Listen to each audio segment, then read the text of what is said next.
Here we go, guys. We got these Wagyu beef back ribs, and then if you look on our little scale right here, we're at a BMS of 7. The 7 is gonna be right under A5 Wagyu. Look right there, it has BMS rating of 7+, but that's gonna go ahead and be our Wagyu beef back ribs. Nice marbling, everything's looking great.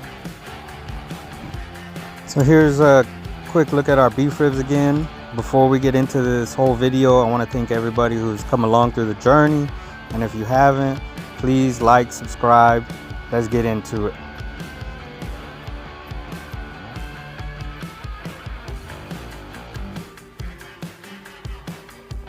So we're gonna go ahead and score the membrane in the back of these beef back ribs.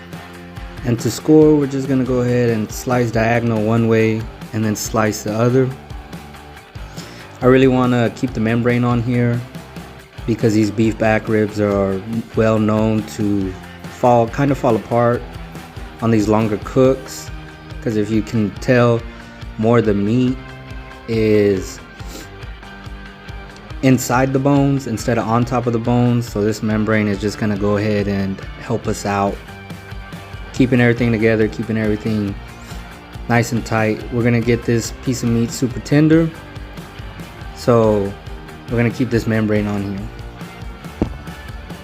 So we're gonna go ahead and come over the top of these Wagyu beef spare ribs with some salt, pepper, garlic.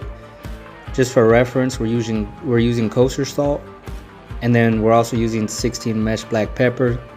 The kosher salt is more to my taste, what I like, what really brings out the flavor for me. And then the 16 mesh black pepper, that's key to developing your bark. A lot of people like to use it on their brisket because it makes everything come out with a really good bark. So we're just gonna flip these over. We're gonna hit the back as well with our scored membrane. And then we're just gonna get all that seasoning, a good nice layer, get some good bark. And then we're gonna go ahead, when we're done seasoning these, just throw them in the fridge overnight. We're really gonna allow that seasoning to set on the meat and really give us the best chance for that bark.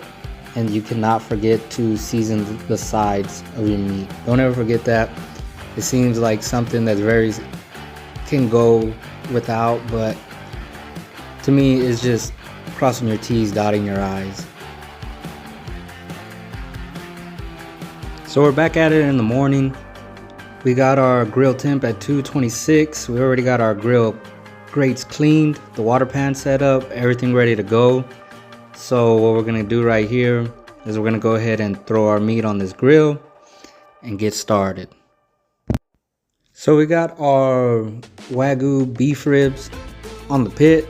Coal's hot. We got our water pan down there,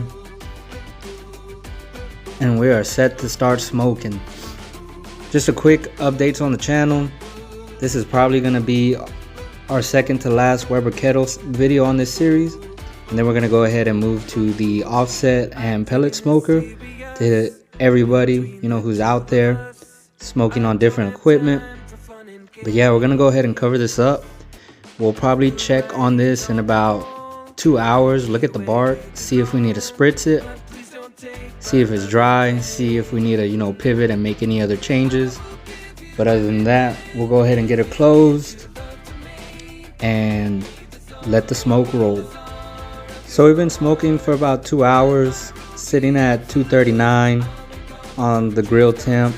And then we also got some of our wood chunks getting preheated, so if we need more fuel, we'll just add it. And then we're gonna go ahead and look at her inside, see if we need to spritz anything. We got our vents open. And yeah, let's check out this meat. It's been 2 hours and we kept it closed because if you're looking, you're not cooking. So we're coming with a quick spritz up top. Our bark's looking great. We're getting a little pullback on the bones. I'll show you here in 2 seconds. Yeah, that's how she's looking. Great piece of meat. Gonna go ahead and close up the lid. Probably wait another hour or two. See how the bark's looking. See when we're ready to wrap. And we'll go ahead and go from there. So it's been about 3 hours. I went ahead and put an internal meat probe on there. We're sitting about 180. We're gonna probably go ahead and take her off the grill. We're gonna give her a nice wrap and then put her back on the grill and wait till she hits that 203 mark and then let her rest for an hour. So we got these beef ribs off the grill. We're gonna go ahead and hit a quick spritz. And once we're done spritzing and wrapping up, we're gonna put her back on the grill till we hit an internal temp of 203.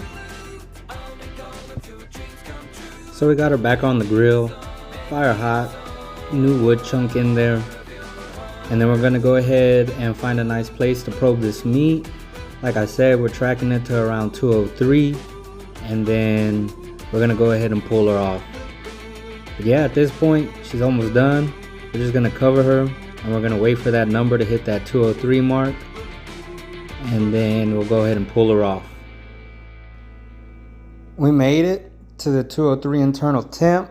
So we're gonna go ahead and take her off this pit. We're gonna go ahead and let her rest for about an hour. Let those juices hop back into the meat. So we have her unwrapped on the cutting board. We got this nice bark. So let's go ahead and cut these ribs.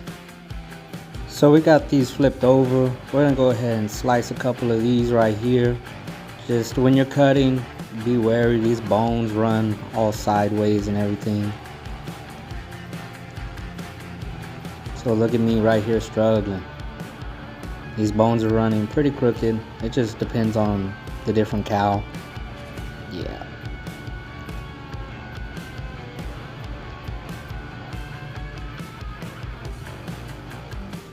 Look at that, nice smoke ring, juicy meat. That's what you get with Wagyu.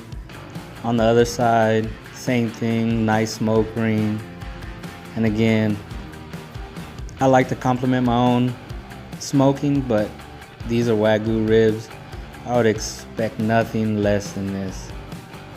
Just another look at these ribs before we take a nice juicy bite out of them. They're just so juicy. The fat to muscle ratio is on point. Here we go. These ribs are so delicious. They were smoked with wood chunks and lump charcoal. I cannot say enough about these ribs, man. They were worth every penny. Thank y'all for checking out. Don't forget to like and subscribe.